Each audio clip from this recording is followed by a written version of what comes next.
So over the past few weeks in the MMA community, people seem to be taking jabs at Paulo Costa. And now I know what you guys are going to say in reaction to that statement. You're going to say, MMA Guru, there's no need for you to make a video defending Paulo Costa. He's used to taking jabs anyway. I mean, look at the fight against Uriah Hall as well. Absolutely disgraceful joke. You guys shouldn't have made that joke whatsoever. I will not stand for that kind of behavior on this channel. But let's get on to the real video. Dan Hardy started this whole thing when he called Paulo Costa a powerlifter and a bodybuilder and basically attributed all of Paulo Costa's success to him just being a big guy that's bigger than everyone else, that's stronger than everyone else, and that's really, really powerful. First of all, I disagree with that statement. I think Paulo Costa is a hell of a martial artist, and he's very, very technical, and I don't know why recently, it's not just Dan Hardy, all of their fighters that were predicting Adesanya versus Paulo Costa, even if they were giving Paulo Costa credit, they were attributing a win for Paulo Costa to mean that he was just bigger and stronger than Adesanya.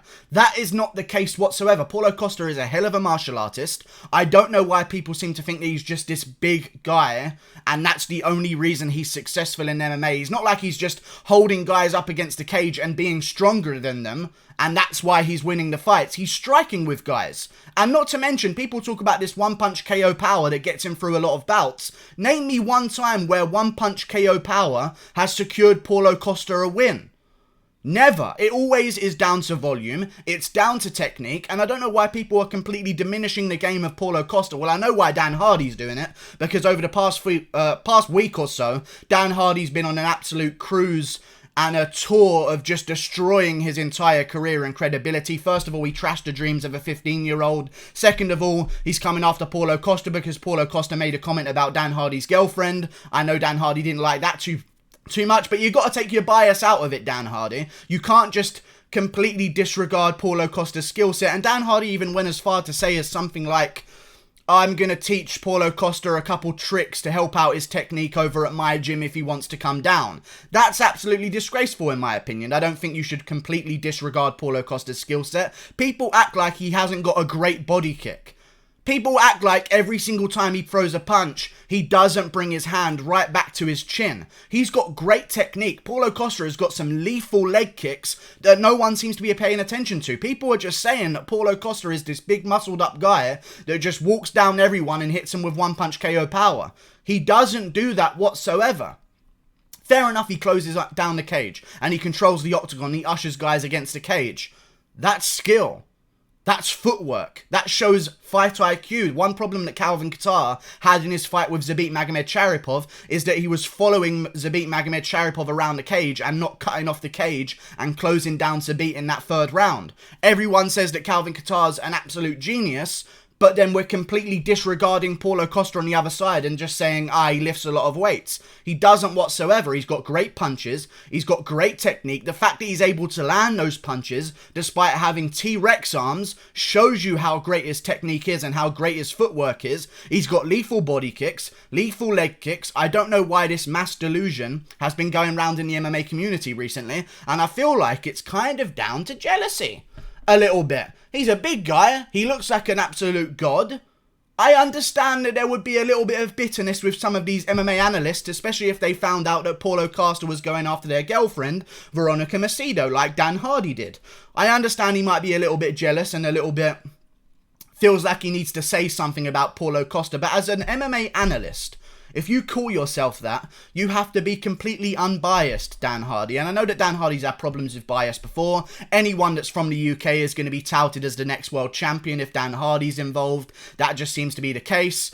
But unless they're 15 years of age, of course, in which case Dan Hardy will completely shit on their dreams. Go check his Twitter. Dan Hardy said these things about Paulo Costa. I just don't agree with him, man. I really don't. MMA fighters, Jared Cannonier came out and was saying something. Robert Whittaker even. I love Robert Whittaker, but he came out and said, he's a big guy, man. He's a big guy. And you try and ford him. You know, it's just like, it doesn't make any sense. He's not just a big guy. He cuts off the cage. He throws wicked sick combinations. People talk about his fight with Johnny Hendricks. Johnny Hendricks, fair enough, was past his prime at that point, but come on. Paulo Costa's performance was absolutely obliteration. You don't do that if you're just a big, strong guy facing an experienced veteran like Johnny Hendricks. If you're a big, strong powerlifter, you're getting KO'd by Johnny Hendricks. You just are. But Paulo Costa is real technical. Look at the punch that he finished Johnny Hendricks with. Really, go back and watch the punch that he finished Johnny Hendricks with. That right hook. He almost caught Johnny Hendricks with the inside knuckles. You know? Like he tucked it in and changed the shot midway through throwing it to catch Johnny Hendricks moving his head forward. I mean, some of the stuff that Paulo Costa does in there is beautiful to watch. As a guy who's watched Cody Garbrandt fight many times in his career, I love seeing guys bring their hands back to their chin. It's a true sign of technique and training and knowing exactly what to do with your hands. Paulo Costa is one of those guys. You want to call him a big, strong guy. I mean, I know Yoel Romero doesn't have the best offensive grappling in UFC, but he's got pretty good offensive grappling that's taken him years to acquire and perfect. And Paulo Costa had real good takedown defense against him. Paulo Costa has great takedown defense. Great body kicks. People talk about the Uriah Hall fight, and Dan Hardy said this. And basically Dan Hardy's response to the entire thing, because recently Dan Hardy's been getting a lot of backlash. You know, shit on a 15-year-old's dreams of being world champion, even though he told Jack Shaw, who started after 15 or around the 15-year-old age, that Jack Shaw was going to be world champion. So he's a little bit off there, but then he went after, you know, Paulo Costa in the powerlifting thing.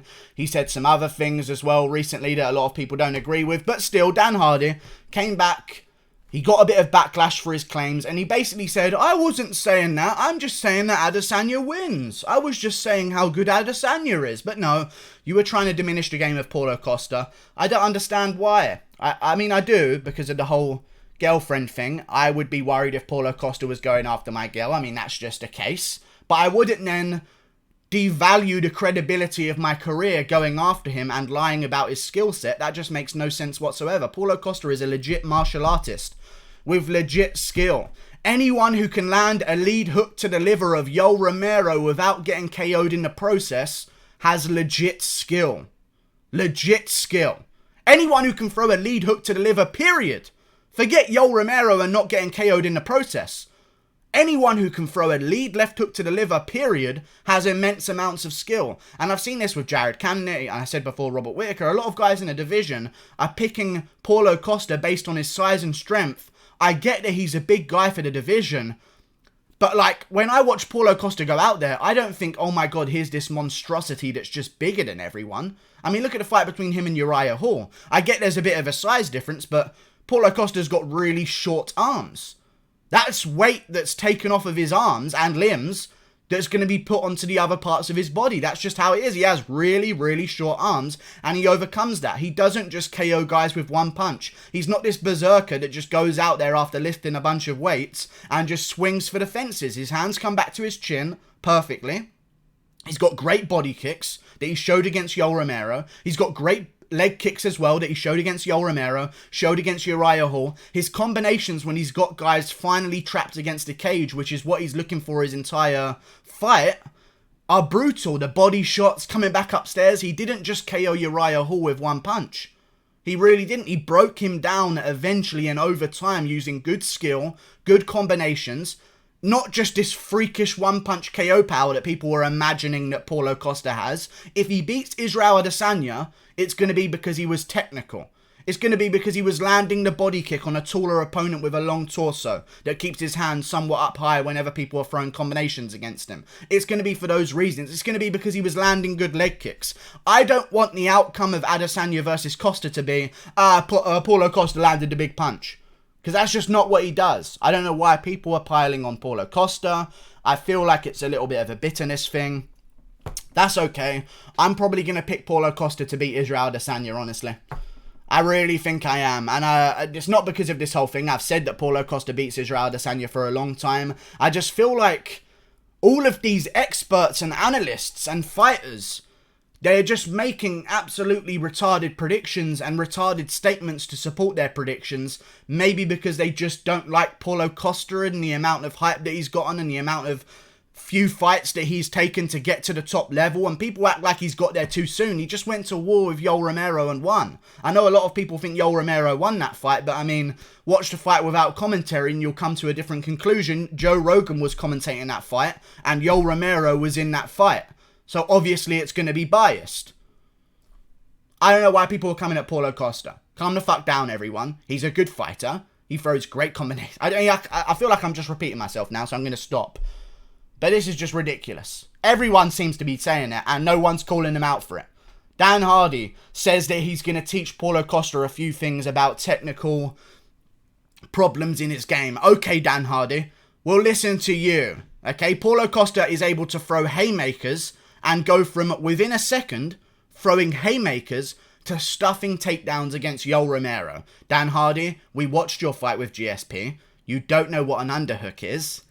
You don't land good punches in your fights. You haven't really beaten anyone of note whatsoever in your career. Since when were you the guy that's going to be teaching Paulo Costa how to fight as a martial artist? I don't understand. And I think if people keep devaluing him completely as this big guy that doesn't know what he's doing at all, then you're going to lose to him because you're going to be overlooking him. And I kind of want that to happen now because I've heard a lot of the top guys saying it. Paulo Costa's a big guy. In fact, I haven't heard Darren Till say it, but I've heard some other guys say it. He's a big guy. He's got power, all this. See what happens when he sticks a fucking shin to your liver. Then tell me about how big of a guy he is. Ridiculous. And Dan Hardy doubled down once he got the backlash in saying his leg kicks are sloppy. He's all over the place when he throws them. His body kicks are sloppy as well. He almost falls over when he throws them. No, he fucking doesn't. What fights are you watching? You're making stuff up. I don't understand. He's so good. He's so good. And people are just completely disregarding that. I hope he goes and KOs everyone now. Just to prove everyone wrong. Or probably not prove people wrong. Because if he does do that, they'll just say, all those bench presses, I guess, led him to KO an absolute phenom on the feet in Israel Adesanya. That's not going to be why he wins these fights. The reason why he's winning these fights is because he's very technical. Look at his combination. I'm getting angry in the middle of this video right now. I feel like I'm sweating. I'm sweating right now making this video. God. Look at his fight with Yoel Romero. Name me a sloppy combination in that entire fight. Fair enough in the third round once he's been to war for 2. He's going to look a little bit sloppier. But name me a time in those first 2 rounds when Paulo Costa didn't bring hands back to his face. Every single combination, it's like he's punching with one of those rubber bands that goes around your neck that automatically brings your hand back to your chin. His body kicks against Yoel Romero. Clean and precise. It's so hard to land a body kick. I understand. And I think it's just delusional bitterness because Dan Hardy doesn't want to get cucked by Paulo. Or all the other fighters just don't like him because he's only had 2 fights against ranked opponents and he's fighting for the belt. Like and subscribe. I don't know. Like and subscribe. Thank you for watching. I just felt like this needed to be ironed out a little bit. Sorry if I repeated myself a bit. So click that button there. See you later. Fucking hell. I swear to God. First of all, the whole Holloway... We're not even going to get into the Holloway Volkanovski thing. We're not going to do that. But the MMA world recently, man. The chromosomes are high with this one. You know? They're very high.